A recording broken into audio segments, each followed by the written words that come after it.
नमो नमः मित्रों, संस्कृत जीवनम में आप सभी का स्वागत है।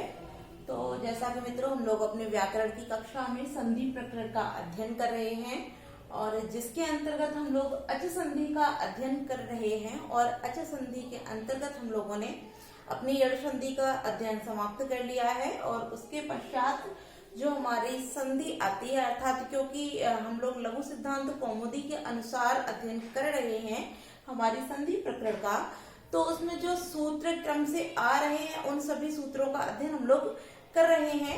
तो यड़ संधि के बाद यड़ संधि के अंतर्गत भी कई सूत्र आए थे और उन सभी सूत्रों का अध्ययन हम लोगों ने कर लिया है। तो अब जैसे कि यड़ संधि के अध्ययन के तत्पश्चात हम लोगों ने अयादि संधि का जो सूत्र था एचो एवा यावा, उस सूत्र का भी अध्ययन कर लिया था और कल की कक्षा में हम लोगों ने एचो एवा यावा सूत्र का अध्ययन किया था। तो यड़ संधि के अंतर्गत ही एचो एवा यावा सूत्र के बाद हमारा जो अगला सूत्र है वह है हमारा वांतोई प्रत्यय। वांतोई प्रत्यय ये हमारा अगला सूत्र है। अब क्योंकि यह जो सूत्र है हमारा, यह क्या करता है, यह भी विधान करता है। तो विधान करने के कारण यह जो सूत्र है हमारा कैसा सूत्र हो जाएगा, यह भी हमारा विधि सूत्र हो जाएगा। ठीक है, तो यह भी हमारा कैसा सूत्र है, विधि सूत्र है। ठीक है, अब क्योंकि मैंने यहाँ इसकी जो वृत्ति है वांतोई प्रत्यय की वो हमने यहाँ पहले से ही लिख रखी है, जिससे कि आप सभी का अधिक समय न बर्बाद हो और हम लोग अधिक से अधिक सूत्रों का अध्ययन कर सके। तो अब यह जो हमारा वांतोई प्रत्यय सूत्र है यह क्या कहता है, पहले हम इसकी वृत्ति का अध्ययन कर लेते हैं और पश्चात इसको जानते हैं। तो यहाँ कह रहे हैं कि यकारादौ प्रत्यय परे औदौतोर अब आव एतो इस्ता। अब हम इसको देखते हैं, यहाँ क्या बोले, यकारादौ अर्थात यकार आदि प्रत्यय, अर्थात य से यकार आदि प्रत्यय मतलब य वाले प्रत्ययों के परे माने बाद में होने पर, कि यकार आदि प्रत्ययों के परे होने पर ओदौतोर। अब यहाँ जैसे हम लोगों जब उच्चारण स्थान पढ़ते हैं तो उसमें कुल 11 सूत्र दिए हैं, तो उसमें हम लोग ओ दो तो सूत्र पढ़ते हैं। तो ओ दो तो कंठ ओष्ठ होता है, तो यहाँ ओ दो तो से हम उसी को ले लेते हैं। तो ओ दो तो में कौन कौन से वर्ण दिए जाते हैं, अर्थात वहां कौन कौन से वर्ण आते हैं इसको जानते हैं। तो ओ दो तो अब यहाँ रा है, रा को विसर्ग हो जाएगा तो ओ दो तो यहाँ हो गया। तो यहाँ कौन कौन से वर्ण आएंगे, तो हम इसको विच्छेद अर्थात अलग अलग करके लिखते हैं। तो ओ, अब यहाँ ओ दो तो अर्थात द्विवचन में दिया है, तो यहाँ ओ और औ। ठीक है, ओ दो तो अर्थात ओ और औ, ये दोनों वर्ण हमारे किस में आ जाते हैं, ओ दो तो। क्योंकि ओ दो तो कंठ ओष्ठ हम लोगों ने उच्चारण किया, तो कंठ ओष्ठ होता है किसका, ओ और औ का उच्चारण स्थान। तो ओ दो तो वही हो गया कि ओ दो तो में कौन कौन से वर्ण आ जाएंगे, ओ और औ। तो ओ और औ के स्थान पर अब यहाँ क्या बोल रहे हैं कि यकार आदि प्रत्यय के परे होने पर जो ओ और औ, ओ दो तो अर्थात ओ और औ होगा, उनके स्थान पर अब और आव एतो इस्ता, ये दोनों यहाँ भी द्विवचन में दिया है और यहाँ पर भी द्विवचन में ही दिया है। तो एतो इस्ता अर्थात ये दोनों इस्ता माने हो जाएंगे, ये दोनों होते हैं। तो अब क्योंकि यहाँ क्रमशः ही, क्योंकि हम लोगों ने कल जो हमारा सूत्र था यथा संख्यम अनुदेश समान नाम, उसका अध्ययन करके यह जान लिया था कि जब क्रम संख्या में बराबर हो, समान हो, तो हम क्या करते हैं, हम क्रमशः उनका विधान या अनुदेश कर देते हैं। यह हम लोगों ने कल की कक्षा में जान लिया था। तो अब जिस प्रकार की यहाँ बोला गया है कि ओ और औ और यहाँ भी अब और आव, तो वहां हमने इस सूत्र को भी क्लियर कर लिया था कि ओ के स्थान पर क्या आदेशित होता है और अब के स्थान पर क्या, और यहाँ हमारी वृत्ति में भी दे दिया, क्या दे दिया कि ओ दो तो ओ और औ के स्थान पर क्रमशः अब और आव ये दोनों आदेशित हो जाएंगे। तो ओ के स्थान पर क्या हो जाएगा हमारा, अब आदेशित हो जाएगा और औ के स्थान पर आव। किंतु कब होगा, वहां तो हमने एचो एवा यावह सूत्र पढ़ा था, तो उसके नियमानुसार चल रहा था, ठीक है। किंतु यहाँ हमारा वांतो ये प्रत्यय क्या कहता है कि यकार आदि प्रत्यय परे हो तब। अब क्योंकि हम लोगों ने जब एचो एवा यावह सूत्र का अध्ययन किया था, तो उस सूत्र में क्या था हम उसको भी जान लेते हैं। अब यह वृत्ति हमारी क्लियर हो चुकी है, तो हम इसको हटा देते हैं। अब वहां क्या था, वहां कह रहे थे कि एच के बाद, एच प्रत्याहार के पश्चात क्या आ रहा था, वहां पर कोई भी अच, क्योंकि वहां दे रहे थे अचि परे हो, तो अचि अर्थात क्या अच, कि एच प्रत्याहार के बाद वहां अच था, ठीक है। तो अच परे होने पर तो हमारा जो सूत्र लग रहा था वो कौन सा लग रहा था, एचो एवा यावा। क्योंकि अब यहाँ क्या कह रहे हैं, यहाँ अच परे नहीं होगा, यहाँ जब आगे क्या होगा, यहाँ आगे ओ और आओ होगा, तो उसके बाद क्या आ जाएगा, य, अर्थात यकार आदि प्रत्यय। उसके बाद जो आएगा वो यकार आदि हमारा प्रत्यय होगा। अब क्योंकि यहाँ यकार आदि प्रत्यय है, अच नहीं है, तो जो हमारा एचो एवा यावा सूत्र लगा था वो यहाँ पर नहीं लगेगा, उसका निषेध हो जाता है। तब हमारा यह अगला सूत्र पाणिनि ने कहा कि वांतो ही प्रत्यय, कि जब ओ और औ के बाद अर्थात यकार आदि प्रत्यय परे होंगे, तब ओ और औ के स्थान पर अब और आव आदेश हो जाएगा, ठीक है। इतना क्लियर हो गया होगा। चलिए अब हम इसके उदाहरण को देखते हैं। अब जो इसका उदाहरण है, सॉरी इसको बिगाड़ देंगे, चलिए कोई बात नहीं, यहाँ लिखा हुआ है सूत्र हमारा। अब जो इसका उदाहरण है वो हम देखते हैं, क्योंकि लघु सिद्धांत कौमुदी के अनुसार ही हम लोगों को अध्ययन करना है, तो उसी के सूत्रों को लघु सिद्धांत कौमुदी के नियमानुसार ही हम लोग चलेंगे। तो वहां जो हमारा उदाहरण दिया है वो है गोधन यत, गोधन यत। अब जैसा कि आप जानते हैं यत प्रत्यय होता है हमारा, और यत प्रत्यय में प्रथम अक्षर क्या है, या। तो यहाँ जो यकार आदि नियम बोला कि यकार आदि प्रत्यय हो, तब यहाँ ओ या औ होगा, उसको क्या होगा, अव और आव आदेशित हो जाएगा, ठीक है। अब यकार आदि प्रत्यय तो है, किंतु यहाँ जो यत प्रत्यय का विधान हुआ वो किस सूत्र से हुआ है, तो एक सूत्र है हमारा गोपय सोर्यत, गोपय सोर्यत, गोपय सोर्यत, यह हमारा सूत्र है। यह सूत्र क्या करता है, गो धातु के योग में, अर्थात गो धातु जब होगी तब उसके साथ में यत प्रत्यय का विधान जो करता है, अर्थात इस गो के बाद यहाँ जो यत प्रत्यय आया है वो किससे आया है, वो हमारे गोपय सोर्यत सूत्र के द्वारा विधान किया गया। अर्थात जब यह सूत्र लगेगा तभी यहाँ गो धातु के बाद यत प्रत्यय आएगा। तो अब क्योंकि यहाँ गो धातु के साथ में यत प्रत्यय का विधान गोपय सोर्यत सूत्र के द्वारा कर दिया गया है, तो यहाँ इस सूत्र से हमारा यत प्रत्यय तो आगम हो चुका है। अब हम इसका जो नियम था उसके अनुसार ही चलेंगे।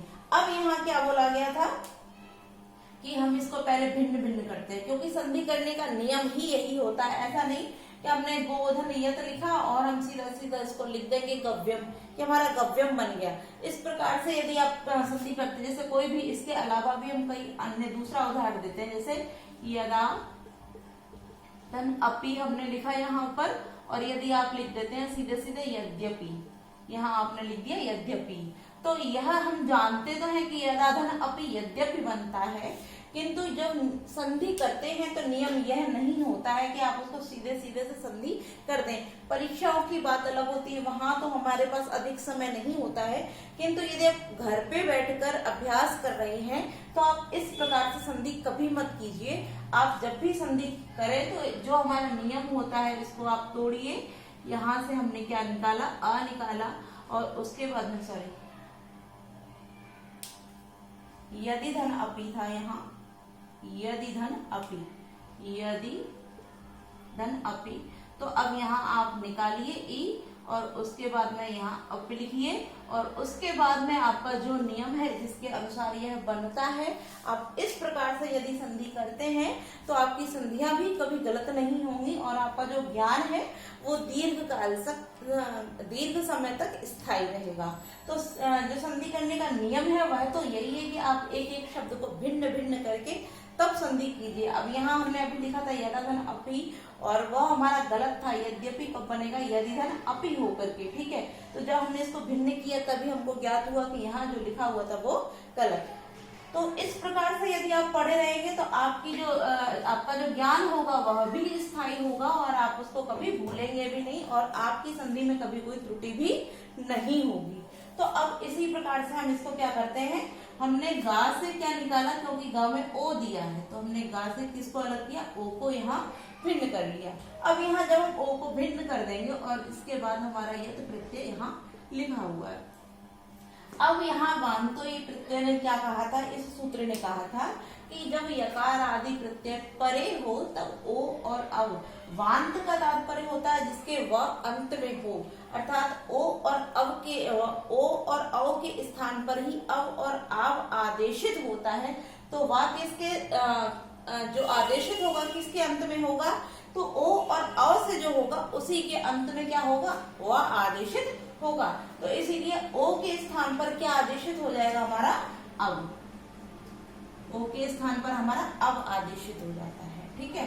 तो क्योंकि यहाँ ग है, यहाँ यत है, अब हम इसको जोड़ते हैं। अब जैसे कि आप सभी ने यदि प्रत्यय पढ़े रहे होंगे तो आप जानते होंगे यत प्रत्यय जब हम प्रयुक्त करते हैं तो यत का केवल य शेष बचता है। तो यहाँ जो ता है उसका क्या हो जाएगा, लोप हो जाएगा। हलंत इत्यादि सूत्र लगाकर हम इसका लोप भी कर सकते हैं और वैसे भी यत प्रत्यय में जो शेष बचता है वो यह बचता है। तो अब हमारा क्या यहाँ यह हुआ है, अब हम इसको जोड़ लेते हैं। अब क्योंकि ग यहाँ अर्ध है, अर्ध व्यंजन है, तो हम इसमें जब हम स्वर लगा के क्या करेंगे, इसको पूर्णाक्षर करके यहाँ हमने ग कर लिया। और वाह क्योंकि आधा है और उसके बाद में कोई स्वर नहीं है। अभी तक एचो एवा यावा सूत्र में हमने अध्ययन किया कि बाद में स्वर होने से यहाँ जो हमारा व्यंजन होता था वो पूर्ण हो जाता था, किंतु यहाँ स्वर ना होने से हमारा जो वाह है वो आधा ही रहेगा। अब बाद में क्या दिया, गा या, तो हमने क्या कर लिया, हमारा यहाँ गव्य शब्द बन जाता है। अब जब हमारा गव्य शब्द बन गया है, इसमें हम क्या करेंगे, जो हमारे सु आदि होते हैं, 21 सुप होते हैं और सु आदि का हम आगम करके और तब इसमें क्या करेंगे, हम इसको शब्द का जो रूप बनाएंगे वो हम क्या बनाएंगे, गव्यम, ठीक है। हम यहाँ सु आदि का आगम करके और तब हम जो शब्द निष्पन्न करेंगे वो नपुंसक लिंग में हमारा बन जाएगा गव्य, ठीक है। और गव्य इत्यादि जो होते हैं, गाय के जो दूध दही इत्यादि जो वस्तुएं होती हैं उसको हम गव्य बोलते हैं। तो उसी के अनुसार जो हमारा गव्यम शब्द है वो निष्पन्न हो जाता है। अब इसका जो दूसरा और उदाहरण है हम उसको भी देख लेते हैं। गव्यम को हम लोगों ने जान लिया और जो दूसरा उदाहरण है उसको देखते हैं। और कल की कक्षा में मैंने जो आप सभी को थोड़ा सा होमवर्क के लिए आप जैसे कि उदाहरण दिए थे, भावक पावक पवित्र इत्यादि, मुझे पूरी उम्मीद है कि आप सभी ने वो सभी सूत्रों के साथ में उन सभी जो हमारे संधि विच्छेद करने के लिए थे या संधि बनाने के लिए थे, किस प्रकार से संधि बन रही थी, हो रही थी, इन शब्दों में आप सभी ने कर लिए होंगे। तो हमारा जो अगला शब्द है हम उसको देखते हैं। अगला क्या है, नौ धन यत, नौ धन यत। अब क्योंकि वहां जो हमारा गोपर सोर्यत सूत्र था उसके साथ में गो धातु के साथ यत का प्रत्यय प्रयुक्त हो रहा था, किंतु यहाँ जब नौ के साथ यत करेंगे तो यहाँ कौन सा सूत्र लगेगा, आइए हम इसको भी जानते हैं। तो हमारा जो सूत्र है वो है नौ वयो धर्म, नौ वयो धर्म। नौ वयो धर्म जो हमारा सूत्र है ये क्या करता है, नौ धातु के साथ में अव अर्थात आव करने के लिए यत प्रत्यय का योग करता है। नौ वयो धर्मा से नौ धातु के साथ यत प्रत्यय का आगम यहाँ पर किया जाता है। जैसे गोपय सोरत से गो के साथ में यत प्रत्यय का योग हो रहा था, उसी प्रकार नौ वयो धर्मा सूत्र से यहाँ नौ के साथ यत प्रत्यय का विधान किया जा रहा है। अब यहाँ इसके द्वारा यत प्रत्यय का आगम तो हमने कर लिया। अब पुनः हम अपने वांतोई प्रत्यय की ओर चलते हैं और इसके अनुसार हम इसमें क्या करेंगे, संधि का कार्य करेंगे। अब यहाँ हमने ना से क्या किया, भिन्न किया इसको, तो हमारा क्या निकल के आया, आओ। आगे हमारा यत है, यत का या रह जाएगा क्योंकि यत का या ही शेष बचता है, ता का लोप हो जाता है। अब यहाँ अव के स्थान पर क्या आदेशित होगा, ओ के स्थान पर अब आदेशित हो रहा था, तो अव के स्थान पर क्या आदेशित होगा, हमारा आव। तो ओ के स्थान पर हमारा आव आदेशित हो जाता है, ना हमारा यहाँ है और यहाँ पर या है। अब हम पुनः वही करेंगे जो हमने अभी तक किया था, अर्थात इसको संधि कर देंगे, इसको जोड़ देंगे। तो हमारा ना जो कि अर्ध व्यंजन है, इसमें जब हम आ मिला देंगे तो ना हो जाएगा, वह आधा है, इसको वाद लिखेंगे। उसके बाद कोई व्यंजन नहीं, वो सॉरी स्वर नहीं है, व्यंजन है, या है, तो हम इसको या को लिख देते हैं, तो हमारे शब्द बना नाव्य। और उसके बाद में हम पुनः सुआदि का आगम करके और यहाँ शब्द क्या निष्पन्न करेंगे, अपना नाव्यम। ठीक है, तो आज हम लोगों ने अपना जो वांतोई प्रत्यय था इसका संपूर्ण अध्ययन कर लिया और इससे बनने वाले जो उदाहरण थे उनको भी जान लिया है। तो इससे जो बनने वाले उदाहरण कौन से हैं, गव्यम और नाव्यम। आप दोनों ही उदाहरणों को बहुत अच्छे से ध्यान रखिएगा। और इसके साथ साथ जो सूत्र हमारे लगे हैं, जैसे नौ के साथ यत का विधान करने के लिए हमने नौ वयो धर्म सूत्र लगाया है और गो के साथ यत के साथ गोपय सोरत लगाया है। ठीक है, तो यह सूत्र हमारा पूर्ण हो जाता है। अब क्योंकि हमने सूत्र का अध्ययन तो कर लिया, अब यहाँ कुछ और हमारा जो शेष बचा है जिसको पाणिनि जी नहीं कह पाए हैं, तो उसको किसने कहा है, उसको हमारे वार्तिककार कात्यायन ने आकर वार्तिक के द्वारा कहा है। तो वार्तिक कौन सा है हमारा, अध्व परिमाणे, अध्व परिमाणे। ठीक है, हमारे कात्यायन वार्तिककार ने आकर यह वार्तिक कहा कि अध्व परिमाणे च। तो यहाँ जो च शब्द दिया है, इस च से किसको लिया है, जो हमने अभी प्रत्यय, जो हमारा सूत्र था वांतो ये प्रत्यय, उस सूत्र से यहाँ वांत शब्द को ले लिया है। किसको ले लिया, च से। च का अर्थ यहाँ वांत ले लिया है कि वांत हो, अर्थात यहाँ भी अध्व परिमाणे में क्या कहा गया है, जब गो धातु के साथ, अभी तक तो वांतोई प्रत्यय में कहा गया कि यत प्रत्यय का, यत प्रत्यय आदि से परे होने पर, अर्थात यकार आदि प्रत्यय परे हो, तब ओ और अव के स्थान पर अब और आव आदेशित किए जा रहे थे।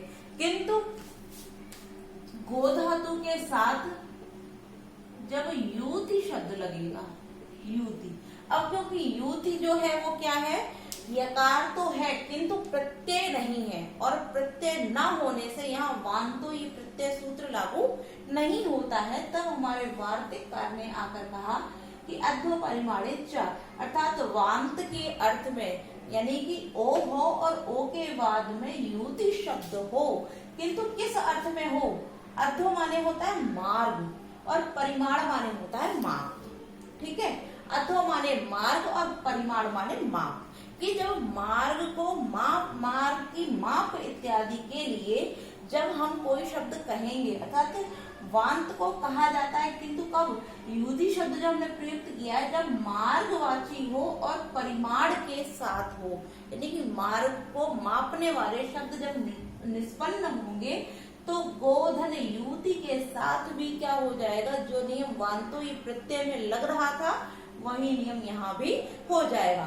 किंतु यहाँ वांतोई प्रत्यय सूत्र नहीं लगेगा, यहाँ अध्व परिमाणे च लगेगा। वार्तिक क्यों लगेगा, और वो भी कब लगेगा, यहाँ एक सीमा भी बना दी गई कि अध्व परिमाणे, यानी कि मार्गवाची हो और परिमाप के अर्थ में, माप के अर्थ में हो, मार्ग भी हो और माप के अर्थ में हो, अर्थात गो और युति से शब्द जो बनकर आएगा वो मार्ग और परिमाप के अर्थ में होगा, तब यहाँ वही नियम लागू हो जाएगा। ठीक है, तो अब यहाँ देखते हैं, यहाँ गोधन युति, क्योंकि यकार तो है किंतु प्रत्यय नहीं होने से यहाँ वांतोई प्रत्यय नहीं लगा, अध्व परिमाणे च लगा।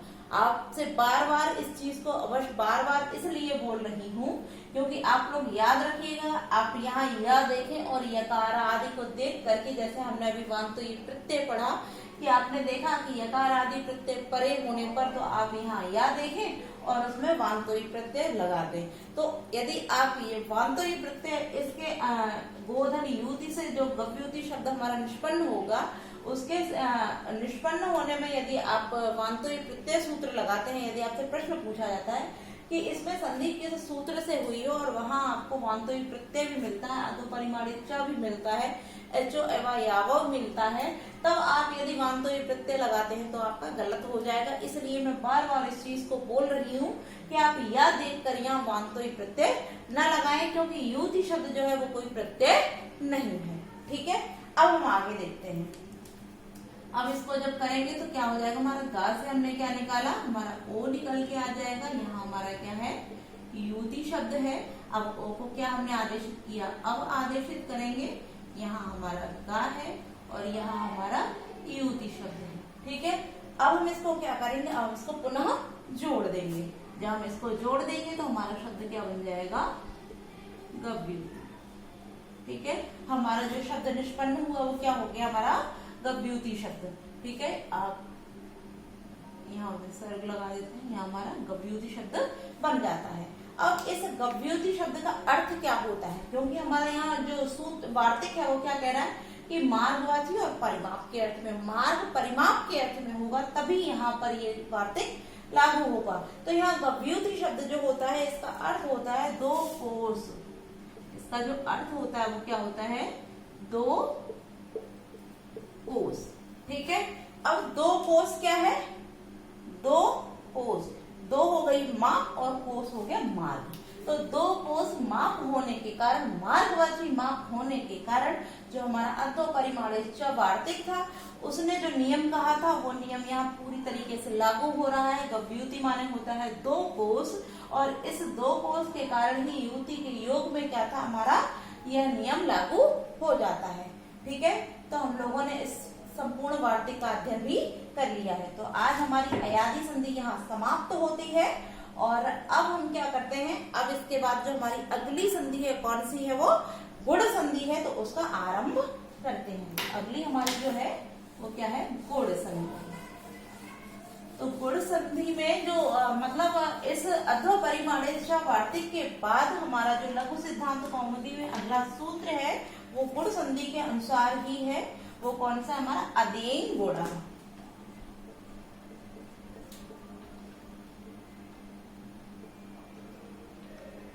अदेन गुणा।